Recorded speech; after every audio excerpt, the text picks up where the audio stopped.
semuanya, perkenalkan nama aku Afi Bintang Fedalina.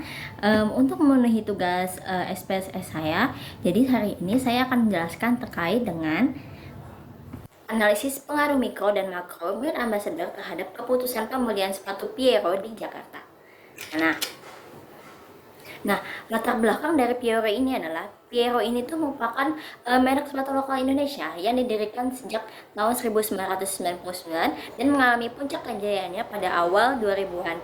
Namun setelah menurun pada 2018, mereka itu mengalami kebangkitan kembali dengan pertumbuhan sekitar 12-15% pada tahun 2019. Nah, sekitar 40% penjualan itu tuh mereka itu kini berasal dari media sosial, terutama Instagram.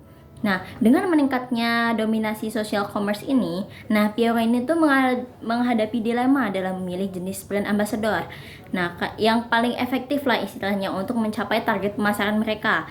Nah, apakah mereka tuh ingin menggunakan mikro atau makro influencer atau mereka menerapkan soft selling atau hard selling. Nah, tujuan dari penelitian ini itu tuh adalah untuk memahami bagaimana kombinasi antara tipe brand ambassador dan gaya bahasa yang mempengaruhi kepercayaan terhadap merek atau brand trust, terus kemudian citra merek yaitu brand image, terus kesadaran merek atau brand awareness, dan keputusan pembelian atau purchase decision. Nah, metodologi penelitiannya itu menggunakan kuantitatif eksperimen dengan responden yang berjumlah 339 pengguna media sosial. Nah, data yang diambil itu menggunakan kuesioner bagi responden yang setelah melihat konten Instagram tersebut. Nah, respondennya itu tuh dibagi jadi 4 kelompok, dimana yang pertama itu ada micro plus soft selling, yaitu Aditya Logi dengan followers sekitar 80.900. Kemudian ada micro hard selling, kemudian ada macro soft selling, yaitu Ariel Lesmana dengan followers 686.000. Terus kemudian yang terakhir itu macro hard selling. Nah, teknik analisis ini itu menggunakan teknik ANOVA, yaitu analysis of variance, di mana multivariate menggunakan SPSS 22, di mana variabelnya itu terkontrol dalam usia, pendapatan, pekerjaan, dan preferensi gaya sepatu. Nah, hasil dari penelitiannya ini itu tuh kita bahas satu-satu, dimana yang pertama itu ada brand awareness, dimana hasilnya itu macro brand ambassador itu memiliki tingkat awareness yang lebih tinggi terhadap sepatu yang mereka pakai, karena memang Ariel Lesmana ini atau macro brand ambassador itu tuh pernah menjadi model Piero. Nah, micro brand ambassador soft dan hard selling itu juga unggul secara signifikan dalam menciptakan awareness lewat pengalaman yang lebih dekat dengan audiens.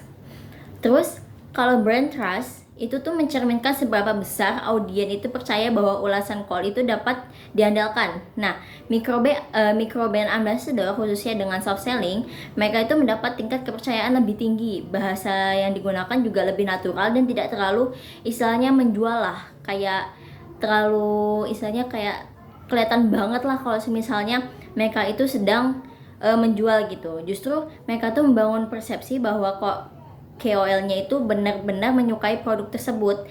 Nah, macro brand ambassador ini dengan hard selling itu terkesan terlalu komersial atau kayak kelihatan banget kalau misalnya kalian tuh menjual suatu produk gitu, sehingga tingkat kepercayaan mereka tuh menurun. Kayak kelihatan iklan banget gitulah, guys. Nah, terus selanjutnya itu ada di brand image, di mana brand image atau citra merek itu dinilai dari persepsi terhadap kualitas dan kesesuaian harga dengan nilai macro brand ambassador dengan hard selling yang unggul dalam membentuk citra merek sebagai produk yang berkualitas. Nah, sehingga audiens itu lebih mudah menangkap kesan premium jika pesan itu dikemas secara tegas oleh figur besar. Kemudian kita masuk ke purchase decision, di mana purchase decision itu keputusan pembelian yang dilihat dari niat beli rekomendasi ke orang lain dan pengalaman sebelumnya. Nah, rata-rata semua kelompok itu tuh menunjukkan bahwa alasan utama membeli Piero itu adalah karena mereka itu percaya sama kualitasnya. Namun kelompok mikro atau micro plus soft selling ini itu lebih dominan dalam mempengaruhi niat beli secara langsung. Nah, sehingga dan karena membangun hubungan emosional karena membangun hubungan emosional itu. Nah, di sisi lain, kalau macro hard selling itu tuh unggul dalam menarik perhatian publik dan membentuk persepsi profesional. Nah, seperti hasil penelitian ini, kita masuk ke brand awareness terlebih dahulu, di mana rata-rata responden pada micro soft selling itu sekitar 4,1, kemudian di micro hard selling itu ada 4,0, terus kemudian di macro soft selling itu ada 3,6, terus macro hard selling itu di 3,7.